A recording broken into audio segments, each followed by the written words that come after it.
we asked people on Twitter and Facebook to send us some questions, and well, of course, everybody's so interested in, I think Barletta and immigration seem to be the intertwined topic, right? Yeah. Everybody. So in Reading, we've got like 60% of the people here speak Spanish. Yeah. So we have a huge immigrant population here, and a lot of them are politically organized. We have the home of the Dominican Association of Pennsylvania is right here. And the president of that group has said, Dominicans work hard, they're interested in the rights of all Latinos, whether they're here legally or illegally. What do you have to say to Reading's Latino population? Well, Reading mirrors Hazleton much. Hazleton's population is like over 50% Latino now. While I was the mayor there, our Latino population has grown every year since I was there. So the people who knew me best, you wouldn't move your family to Hazleton if you thought the mayor wasn't welcoming you. And my relationship with the Latino population has always been good. In fact, I won with 90% of the vote my last term as mayor in a city that was heavily populated with Latinos, which is surprising to many people because of the Illegal Immigration Act and what happened there. The perception is that it was anti-immigrant and all Latinos were angry with me, when quite the opposite was happening there, where they understood that I was actually fighting for them and for immigrants.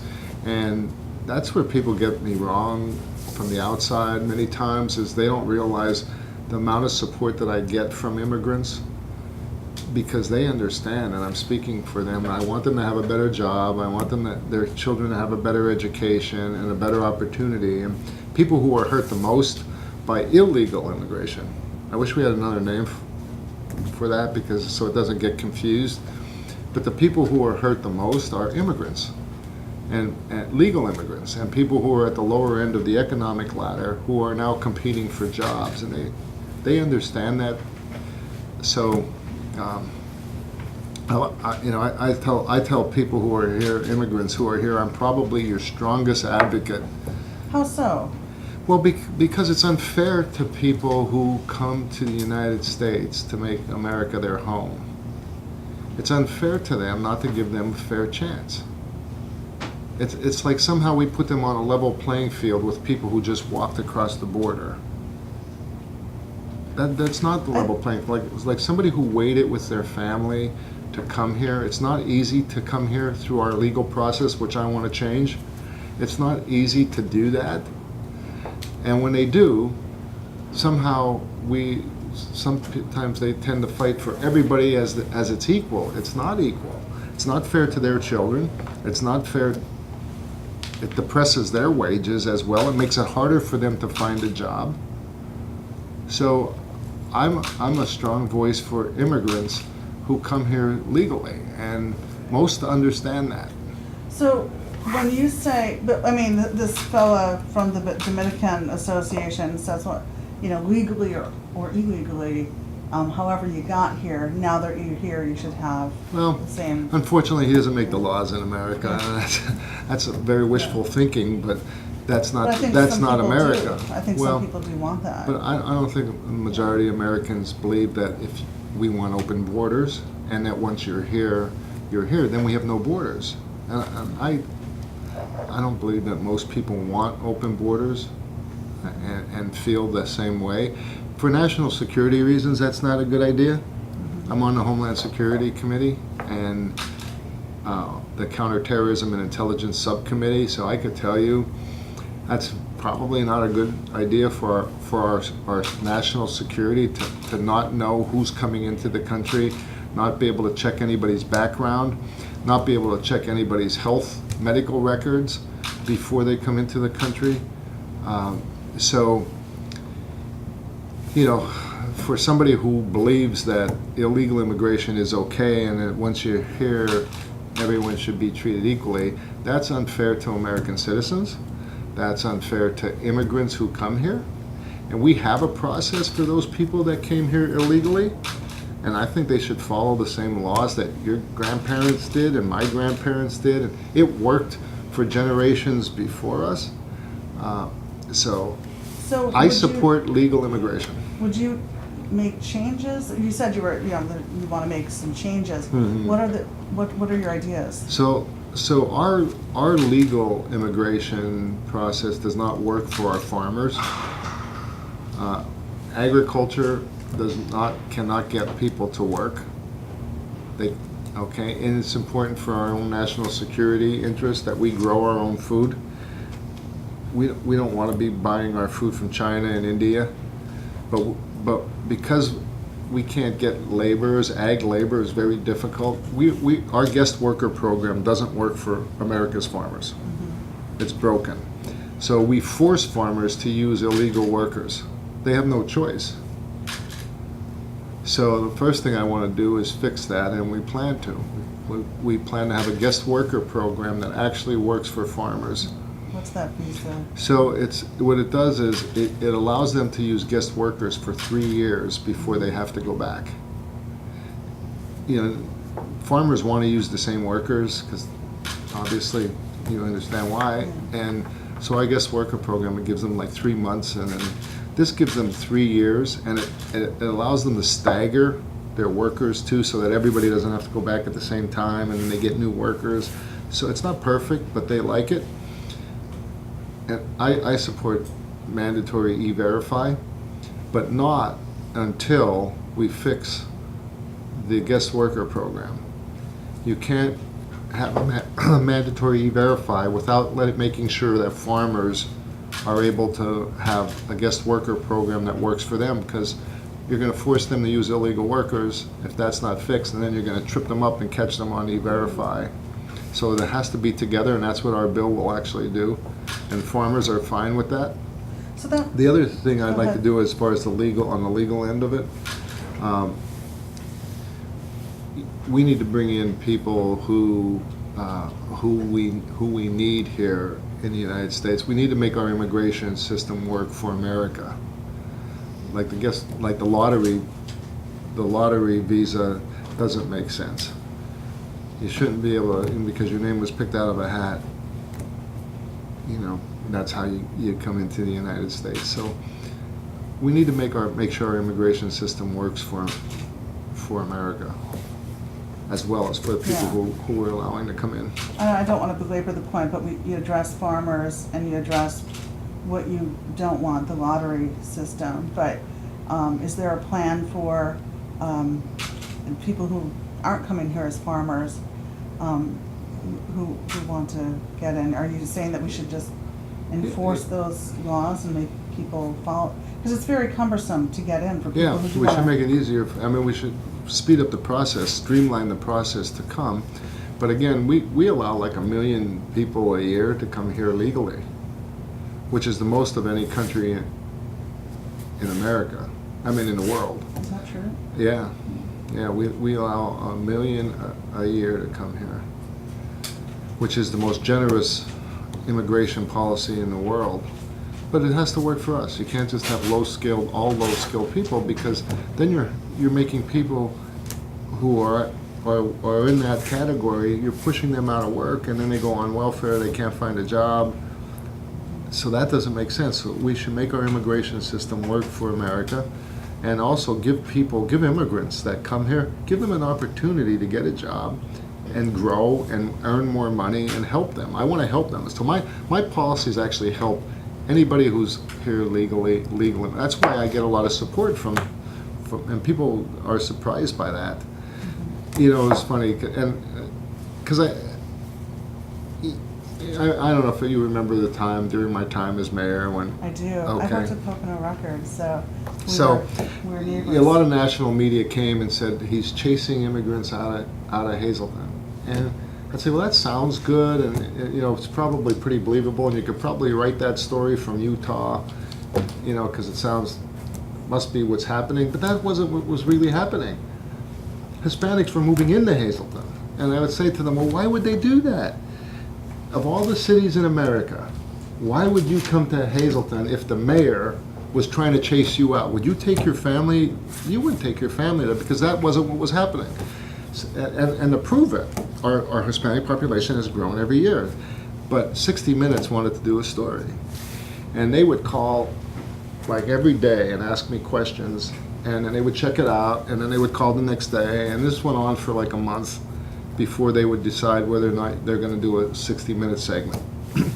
So I would tell them what a great relationship I had with the Latinos in Hazleton.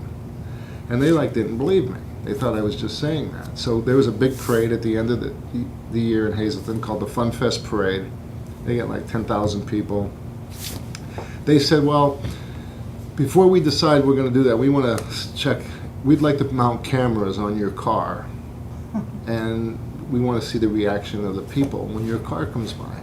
Do you think, if you said you have such a good relationship? I said, okay, go ahead. So they did. They mounted cameras on my car. They got 2 cameramen walking along the crowd. And they were shocked. They couldn't believe it. Like Latino mothers hugging me and wanting me to take pictures with their kids. And this was during the immigration battle. When we got to the end of the parade, they said, we're going to do the show, but you can't do any more interviews. And I said, well, I'm the mayor. If somebody wants to do an interview, I'm going to do an interview. And we did the shot. But the point is,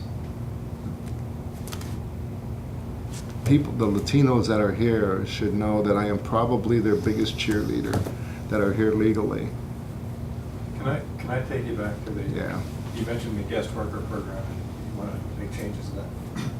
What are some of the problems with the guest worker program that's in place now Yeah. that you think need to be changed? So when they apply, like if you're a farmer and you need to apply for guest workers, you have to apply like months and months ahead of time. I don't know if it's like 6 months or so. You have to apply for workers and how many you need way ahead before your harvest.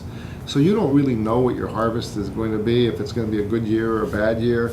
So you're locked in, and then you have to keep them for 6 weeks. You have to keep the workers for 6 weeks, and most of them, the migrant workers, start in Florida picking oranges. Then they go up and they pick peaches. Then they come up to South Carolina, and eventually you get to Pennsylvania. Well, you might not need as many workers as you had applied for, and you might not need them for 6 weeks either. But then you're locked in so it just doesn't work for them, and it's not.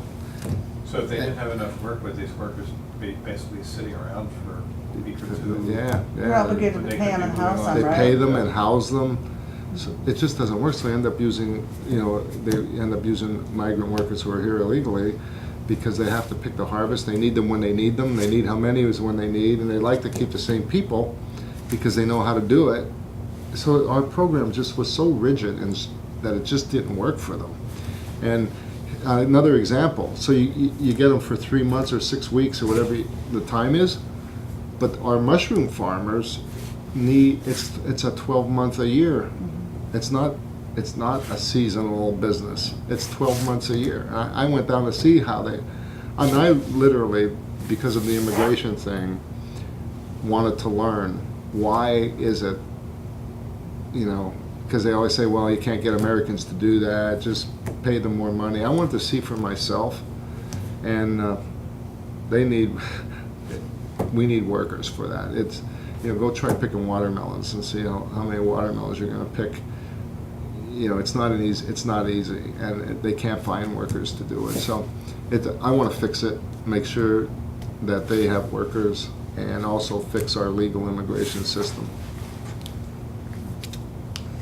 Well, as long as we'll just wrap up this whole immigration talk and finally switch topics. But many people who tweeted at us wanted to know about building a wall. Are you support building a wall? So I've been down there a number of times. I've traveled San Ysidro Crossing, McAllen. I've been there a number of different places. There are places along the border where we absolutely, positively need a wall.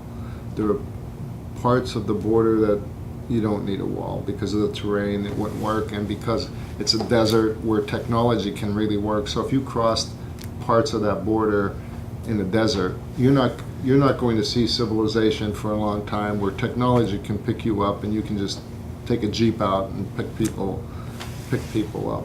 So a wall isn't needed the whole way. A wall is needed in many of the places where it's very populated, where people can just cross the border and get into the population and then you can't find them.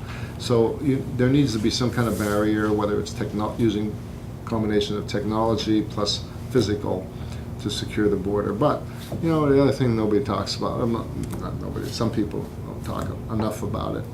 Nearly 50% of the people that come into the country illegally, they don't cross the border illegally. And it's not the southern border. They come legally on a visa. And the visa expires and they disappear and we never find them again. They're called visa overstays. Right. The 9/11 Commission report was very clear that this is how terrorists are getting into the country. They're overstaying their visa. And we have done nothing. Congress has ignored the 9/11 Commission recommendations. I had actually introduced a bill to solve that problem. So I have tried to solve the problems. You know, from my time as mayor, I wanted to go to Washington and fix this. And, you know, my bill never went anywhere. How would you solve that? Never What went. was that bill? Biometric entry and exit. So if we have a biometric entry, if you come on an airplane, but we have no biometric exit. So it's really useless. We know you came, but we have no idea whether you've left or not. So we can't even tell. You might have left, you might not have. So we don't know if you overstayed your visa or you didn't overstay your visa. Again, that was a recommendation in the 9/11 Commission report, is that we should have a biometric entry and exit, so at least we know whether or not you've left or not. So point of clarification, what is a biometric? Yeah. It's either your eye or A fingerprint? fingerprint. People coming in from other countries are submitting to a biometric. Entry, yes. And there's two ways you can do it. Yeah. I just got my card for global reentry program. Yeah. And, yeah, so I had to go down, Yeah. do the fingerprinting thing, anything else, to get a picture taken. Yeah. So So that's something similar, that's something Yeah. similar to what they use for, But we don't have it on our land crossings. So theoretically, you can come, and we know you're here because they either do your eye or your fingerprint. But how do we know you didn't leave through Mexico through a land crossing or through Canada? So we don't really know what happened to you after you come. So I had a bill that would do that. I tried so many ways to get Congress to really follow the 9/11 Commission report, because those recommendations were passed by Congress and signed by the President back then. And they've ignored it. I went after sanctuary cities. I was a mayor that tried to enforce federal laws, and I was sued. Called names. It wasn't a lot of fun. And now you have over 300 and some mayors thumbing their nose at the federal government, creating safe havens for people who are here illegally, making it unsafe for their own citizens. The rules you were trying to enforce in Hazelton were just federal laws that you were enforcing, or Yeah, you so know, it just- is already, I didn't make this law, it is already unlawful to hire unlawful workers. That's a federal law. So, and it's already illegal to harbor illegal aliens. That's already a federal law. The window that I used for Hazelton was, we can't do anything with immigration. Only the federal government can deal with immigration laws. But what municipalities can do is regulate licenses and permits. So if you broke the federal law of hiring an unlawful worker, I can't do anything to the illegal worker. But what I can do is suspend the business license of the business that violated the federal law. Same thing with a person who harbored them. So I thought the law was actually well written, and so much so that my law passed in the Ninth Circuit. The business portion of my law is legal in the Ninth Circuit. State of Arizona used my ordinance, the business portion. Fremont, Nebraska used my entire ordinance in the Eighth Circuit and won. So the Hazelton law is half as legal in the Ninth Circuit. The whole law is legal in the Eighth Circuit, but it's not legal here in the Third Circuit, which I thought the purpose of the Supreme Court was so that we didn't have a patchwork of federal laws, but Wait, I proved that are we other could. towns actually, Fremont, Nebraska. Fremont, Nebraska is actually following your... Passed my ordinance. Actually, they took my ordinance, and they actually even made it more stringent. I don't remember how exactly, but they actually even made it more stringent than the Hazleton law. And the nice thing, I thought the thing about the Hazleton law, which people didn't really look at, we made sure that you cannot be discriminated. We didn't want people to say, well, you're Latino, so we're not even going to hire that person. I don't want to take a chance. Or you don't speak English, so I'm not going to rent to you. We made sure that city workers could not discriminate against people, or landlords wouldn't discriminate, or businesses wouldn't discriminate. Only the federal government would determine whether or not the person was here legally or illegally. Nobody else could do that. And everybody was given due process if they felt they were wrongly determined that they were here unlawfully. So there were protections for the person, and also protections that people could not be discriminated against them. So I actually thought the law was well written. So let's talk about, I was at the Berks Patriots last night, so saw you talk about, I saw those seniors leaning forward as you were talking about your grandson, and I'm very sorry to hear about your grandson. That's scary stuff. And I saw in the news today that Casey apologized. He didn't for the apologize. ad. He didn't apologize. He didn't? He didn't Where does that apologize. come from? Comes from spin. He wants to be, He hasn't taken the ad down, no. right? So Okay. that's not. I'm sorry. He never apologized to me, So- and or my family. And I don't know how you can say you apologize, but you're still running the ad. How do you do that? How do you say? First of all, his answer when I first, the backdrop of it. We just found out my grandson had cancer, and I was very upset. Went to the 9/11 ceremony at Shanksville. Bob was there with his wife, and I was so upset. I personally told him not only the story that Jordan had cancer that we just found out, but told him the story of the birth of those twins. They were miracle babies. My daughter couldn't have children. Mm-hmm. And I told him the whole backdrop of this story. I don't know how you forget this. I don't believe you can, but nonetheless, I told him that whole story and how upset I was and how it was so hard for me to campaign, because that's something that just shocks your whole family. And he's only 18 months old, and he needs 42 weeks of chemo and radiation, and it's inoperable. I went through that whole story. My brother dies, which he knew because he sent a letter. We buried my brother on Friday. Saturday,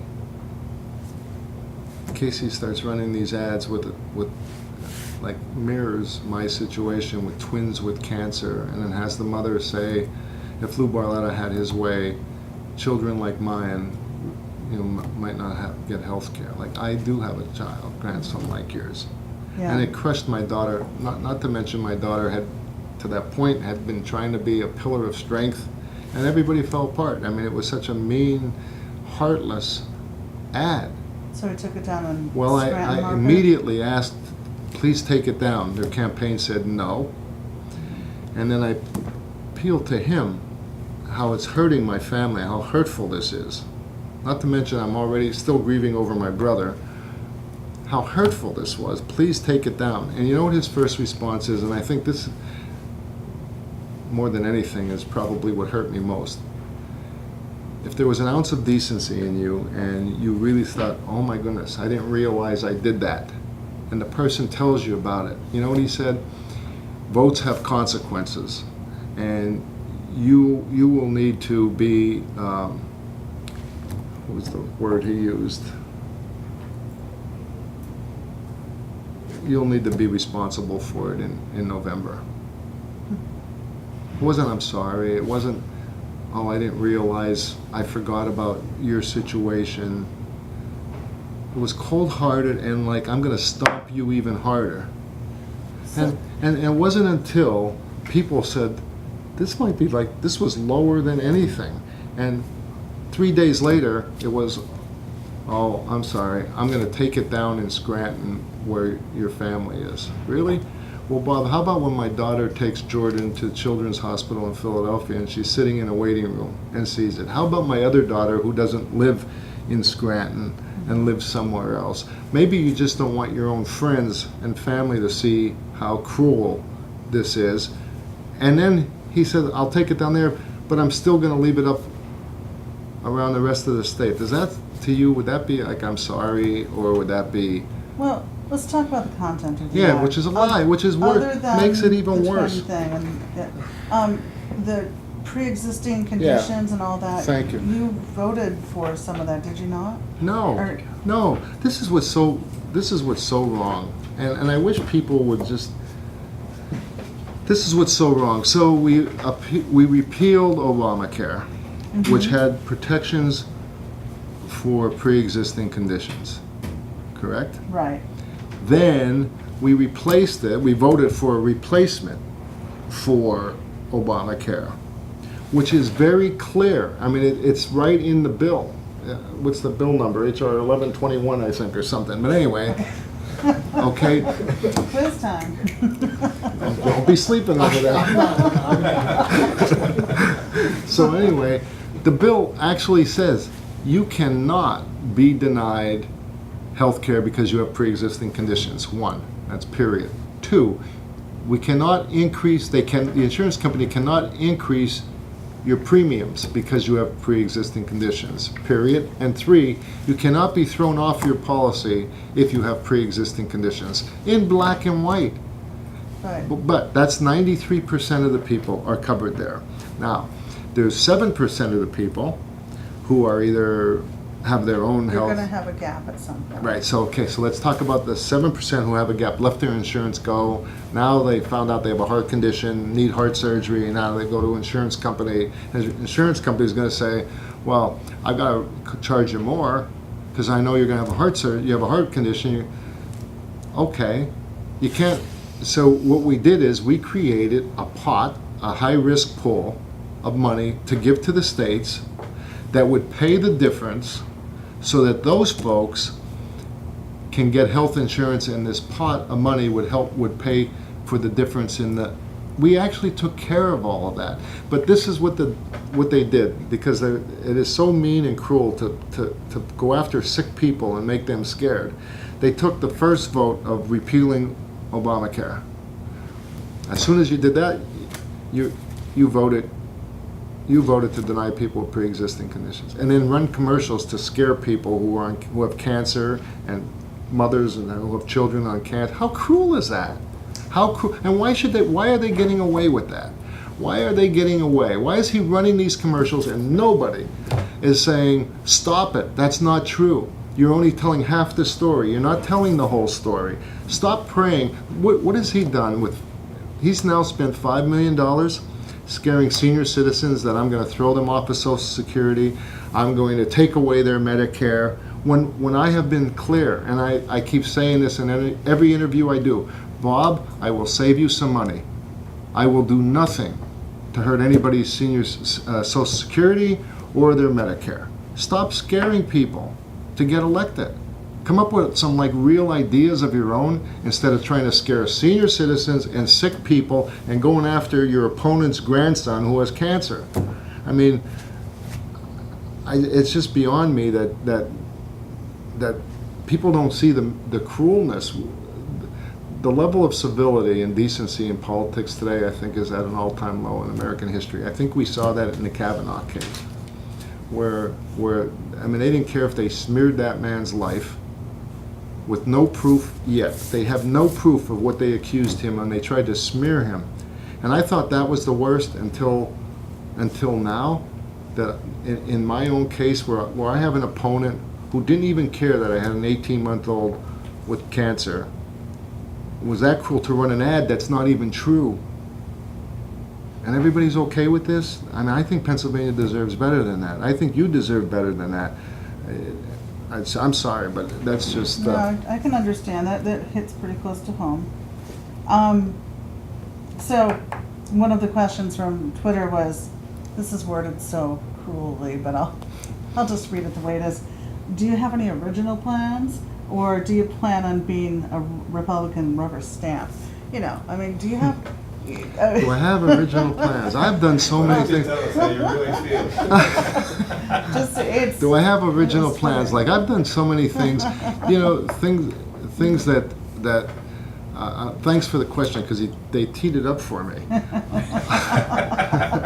I like You see the single-handedly. things they say to us. Go ahead. You should see the I questions we didn't single-handedly ask. saved after-school programs in America. They were going to eliminate all the funding. And this was the Trump administration and the administration before. We're going to eliminate all the funding for after-school programs. I'm on the Education and Workforce Committee. I partnered with State Senator John Udicek, a Democrat, to start SHINE in Luzerne County, Schools and Homes and Education. It's an after-school program that they started in Carbon County and Schuylkill County. It works. They've been doing it for 12 years. Kids go 85%, class attendance has gone up. Participation in class went up over 90%, and graduation in the next grade like 90%. I saved after school funding. I could go on and on. I just had 2 bills passed. I had an opioid bill passed that would allow us to use Appalachian Regional Commission money to build treatment centers and bring broadband to rural areas so that they can use telemedicine to help people with opioid addiction. I had a bill passed that would. Are these co-sponsors? Or? No, these are my bills. Yeah, okay. These were my bills. Another one, I've been holding hearings on looking at disasters in America and how much money we have spent on each presidentially declared disaster. It's going through the roof. And I held hearings to say, wait a second, what if we took this money and we did pre-disaster mitigation? What if we spent the money before disaster strikes? For every dollar we spend before a disaster, we save the taxpayer $4 to $8 on the back end of a disaster. I just had that bill passed. I oversee every federal building in the country. I'm a chairman of a subcommittee that does that. And I looked and I saw all this wasted space. For every federal employee, the first federal building I went in, for every federal employee that worked there, they had 1,500 square feet of space per employee. You don't have that? You don't have that here? Just saying, Gary. And I thought, what's I have 2 offices. I thought, what do we pay? What do we pay for this? Like, what's the cost to the taxpayer? And then I looked into the leases. Instead of negotiating a long-term lease, because it's a buyer's market, you can get a good deal for the taxpayer if you negotiate a long-term lease. They were just like renewing every year. So I said it's over. I don't care who the federal agency is, when your lease expires, you're moving into a new building, 180 square feet of space or less per employee, and negotiate up to a 10-year lease. In the 4 years since I did that, just the leases that have expired, I've now saved the taxpayers $4.4 billion. Just moving federal agencies into smaller spaces. I can go on and on about things that I've done. If it wasn't for me right now, there'd be triple trailers on our highways. They were going to pass a bill to allow triple trailers and 98,000 pounds on our trucks, triple, as long as a 747. And I stopped it as a freshman. I said, does anybody know if that's safe? I have 4 daughters. I wouldn't want one of them passing me down the mountain in Pennsylvania in the wintertime. Do we know it's safe? We have 5,000 structurally deficient bridges in Pennsylvania. Do we know putting 98,000 pounds per truck on those bridges are safe? And they didn't. No. I was able to stop them from doing it until they did a study that came back and said I was right. It's not safe. I mean, I could go on and on about the things that I've actually accomplished. The question is, what's Bob Casey not? What's he known for? 12 years, I go around the state of Pennsylvania, people can't tell me what he's known for. I mean, I walk in here, you know what I'm known for, because I stood up for against illegal immigration. Everyone, I stood up in front of a whole country. Mm-hmm. I didn't have staff to help me. I didn't have smart guys like David. I was myself. I was a mayor of a little town, and I didn't have one politician, but I stood up to defend people in Hazleton. Tell me, in all the time Bob Casey's been here, what is he known for? What's the reaction I get? You alluded to something, did you work with, I forget the Democrat in Hazelwood? Senator Udicek? You know, the letters to the editor that we get, the feedback that we get, and you see the polling, I mean, Congress's polling numbers are worse than they've ever been. But everybody's, I mean, majority of people that we hear from, policies, differences aside, they're tired of the polarization. And that's probably an all-time low right now in the Senate. Mhm. What role do you see you yourself playing in that, in terms of Well, working cooperatively with members across the aisle to maybe get something done? so unlike politicians who just say one thing and do something else, just look at my history. I was a Republican mayor in a Democrat town. That's 2-to-1 Democrat. I won by a 2-to-1 margin. My second term, I won by a 4-to-1 margin. My third term, I won with 90% of the vote. I ran in a congressional district that is nearly 2-to-1 Democrat, and I won a 2-to-1 Democrat congressional district. So obviously, Democrats that know me like the way I work with people on both sides. That's not enough. That shouldn't be enough for you to convince you. When I got to Congress, I saw this, how partisan everybody was. So the first thing I did, I joined a bipartisan working group. It's 27 of us, Democrats and Republicans. We meet every Tuesday in Washington at 8 o'clock. I've been What's a it member called? of, it's a very creative name. It's called the Bipartisan Working Group. Did you come up with it? No fancy name like the Tuesday Group or Freedom Caucus. I like that, those are nice. It was started by John Carney, who's now the Delaware governor of Delaware, and Jim Renacci from Ohio. They were the two founding members, and I've been a member of that for 8 years now. That's not enough to convince you. When I came back and I wanted to start, and I wanted to keep kids out of gangs. I was worried about that in Hazleton, and I didn't know how to do it. And then I stumbled upon this after-school program, and I thought, this is it. You know, these are kids who might not stay in school. Easy targets for gangs. If we keep them in school, and obviously this program's working, we can change the direction in the lives of these kids. So let's do it in Luzerne County. So how do I do it? I'm going to find a Democrat who agrees with me, and we're going to be an example how a Democrat and Republican can work together for things that matter to us at home. And Senator Yudichak has been an unbelievable friend and partner. We started it in Luzerne County. We went on and did more work together, Operation Gang Up. So I've had a history as a Republican being accepted and people voting and working with. Let's look at Senator Casey. The Democrats are saying no to everything. If they can't get one Democrat to go along in the Senate with anything that's going on. In fact, Senator Casey's leading the resistance. He's not only part of it, he's leading it now. He said he would vote no matter who President Trump nominated for the Supreme Court. How crazy and radical is that? I mean, you talk about saying, I'm not working with you no matter what. So President Trump nominates a very qualified person. Senator Casey's voting no before he even knew your name. And that's a responsibility of a Senate, is to advise and consent on judicial nominations. That's part of their responsibility. He shouldn't get away with that. He shouldn't get away with that. As a senator, that's his job. Whether he likes it or not, his job was he should have interviewed whoever the nominee was and given that person a fair trial. But when you're at a point where you're saying, I don't care, I don't even know what you're going to do, but I'm saying no. Is that what we want in Can I Pennsylvania? just challenge you on that because of the Merrick Garland case? Well, The Senate chose not to even. I'm not saying that was right either. But Do you think that was right, though? Probably not. Probably not? No, I wasn't there. I mean, I I wasn't realize there. you were in Congress, but I mean. I wasn't there. I didn't have you're I didn't aware have of a it. vote. I Yeah. mean, obviously, But there was- that's a big source of Yeah. polarization.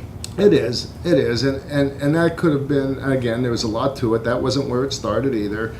You know, Biden had made comments that they shouldn't nominate anybody in an election year.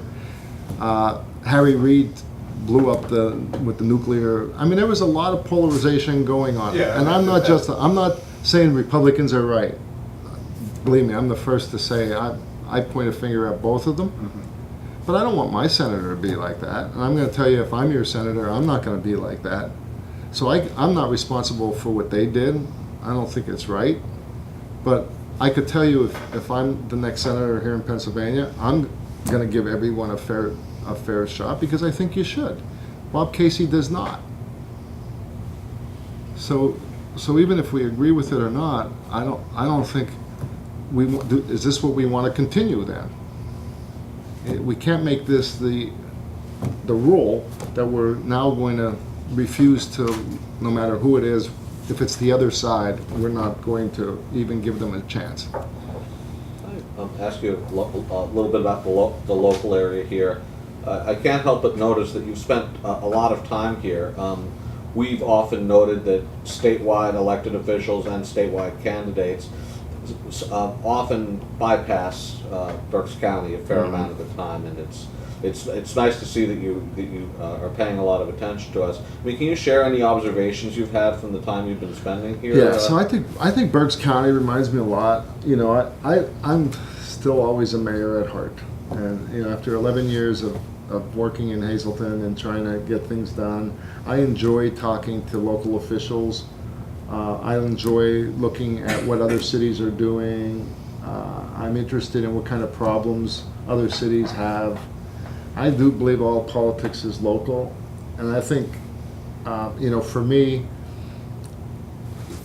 the kind of congressman I had mostly small communities in my congressional district. I did over 30, maybe 40, what I called Main Street tours. I would go into a community, I'd have lunch with the local officials, and I would listen to what projects they're working on, and I would share some of the things I did in Hazleton. I would bring my staff from DC in, because I wanted them to meet them. I wanted my staff from DC to understand our people back home, so they put a face to it, and they formed a relationship, so that you can now pick up the phone and call. You don't need to only get me.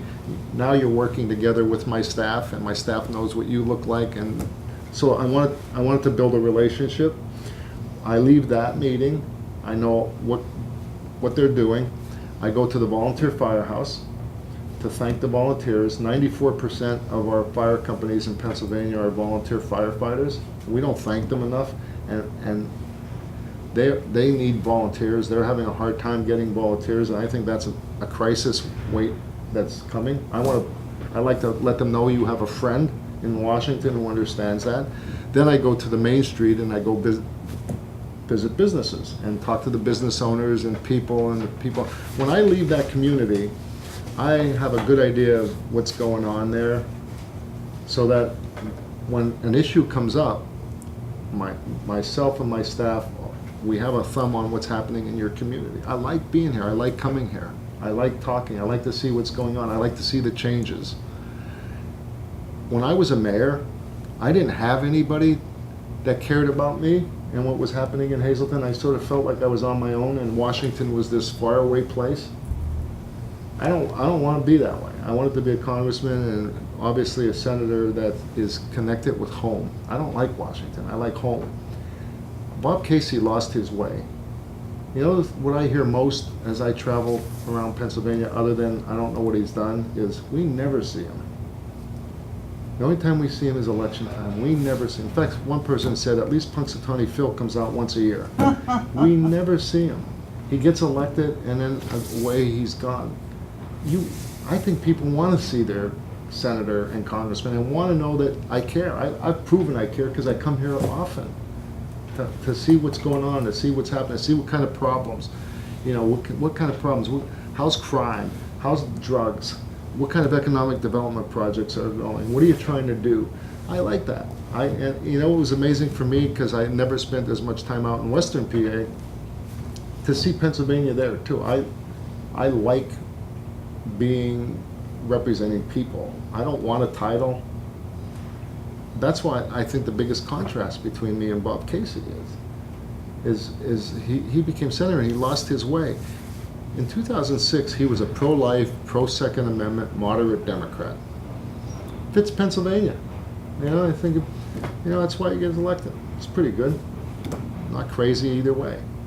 This is not who he is today. He turned his back on life. He's no longer pro-life, no longer pro-Second Amendment, become very liberal, move very far left, pro-sanctuary cities. That's not Pennsylvania. Supports open border policies. He signed on to Feinstein's catch and release. That's open borders. Catch and release means you come in, we catch you, we release you and tell you come back for a hearing, and it's the last time we see you. You don't see you again. Everyone can figure that out. And then support a sanctuary city which says not only can you come here illegally, I'm going to protect you. That doesn't make any of us safe. That's more for the people of California. That's not the people of Pennsylvania. That's not who I am. I meet with the unions. I fought for the union jobs. The refineries are in trouble down in Philadelphia. I went to the president and the White House to fight for the unions down there because it's 30-some thousand jobs. I understand it. I fought for the steel companies. The Chinese were dumping steel. I held out on the TPA, not the TPP, the TPA, giving the authority to the president. I held my vote out. They needed one more vote. Paul Ryan had to come to me and say, I need your vote. I said, okay, I want language that would protect our steel companies in that agreement, because we're losing our steel companies in Pennsylvania. I got that language in. Cheetah Chassis, they make truck chassis in Berwick. I didn't know this. The Chinese were dumping chassis, and they called me and they said, you have to help me.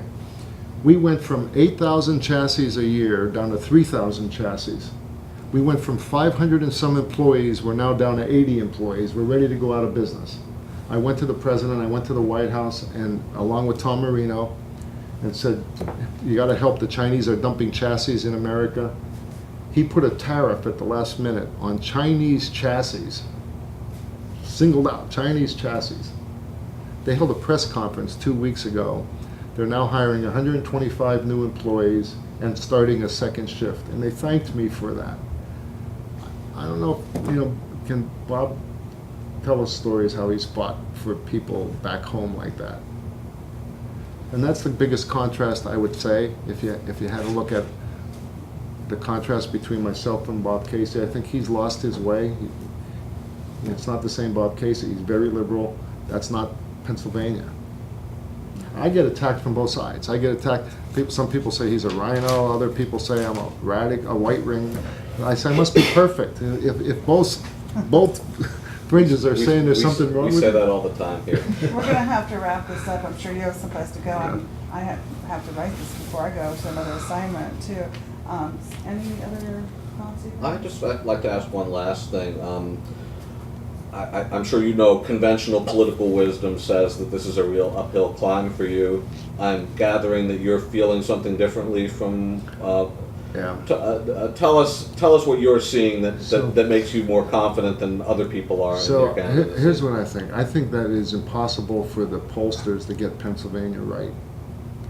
For this reason, they were off terribly with the Clinton-Trump election. Terribly. It was a week before the election. They said he had no chance of winning. He was so far gone. They were off on the McGinty-Toomey race too. And this is what I actually believe why that is. So I grew up in an area in northeastern Pennsylvania, coal country, where you had to be a Democrat. I was a Democrat, my father was a Democrat, my grandparents were Democrats, everybody was a Democrat. If you wanted a job in many parts of Pennsylvania, you had to be a Democrat. I mean, that's the only way you can get a job. But what happened is the Democrat Party started moving further and further left. This is not the John F. Kennedy Democrat Party any longer. I don't know if Kennedy could be a Democrat. The way this party, this open borders, get rid of ICE, some of the things that they're talking about. So people here will never change their registration because they're afraid that their grandparents will roll over in the grave if they change their registration.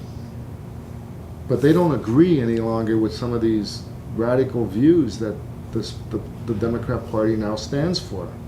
So they stay a Democrat. They're never telling a pollster or anything. They get in the voting booth, they look behind them if anyone's looking, and they vote the way they want. And the pollsters can't get it right because nobody's being honest with pollsters anymore.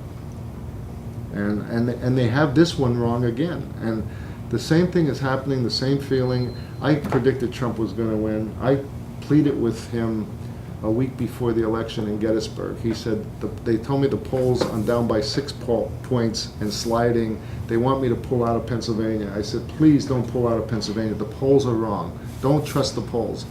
Just look at the rallies. Just look at the signs, the yards. Pennsylvania is still a yard sign state. Not along the roads. They don't mean anything. You get one kid that throws those signs up. Look at the ones in yards. And when I start seeing signs in Democrats' yards, there's something happening. And I'm getting that same feeling now in my race, where I think the Kavanaugh hearing was something changed here, where people said enough is enough. In America, you're innocent until proven guilty. And if they can do that to Kavanaugh, they can do it to you, they can do it to you. You can just get one person come up and make an accusation of you, you have no proof at all, and your life is ruined. And people are afraid of that kind of stuff. And so I think people are going to be surprised here again. I think the pollsters are going to be wrong again. And they're going to still say, what happened, how'd that happen, we never saw it. Anything else that you want us to know, Lou? No, I talk too much, thank you. No, it's your job, isn't it?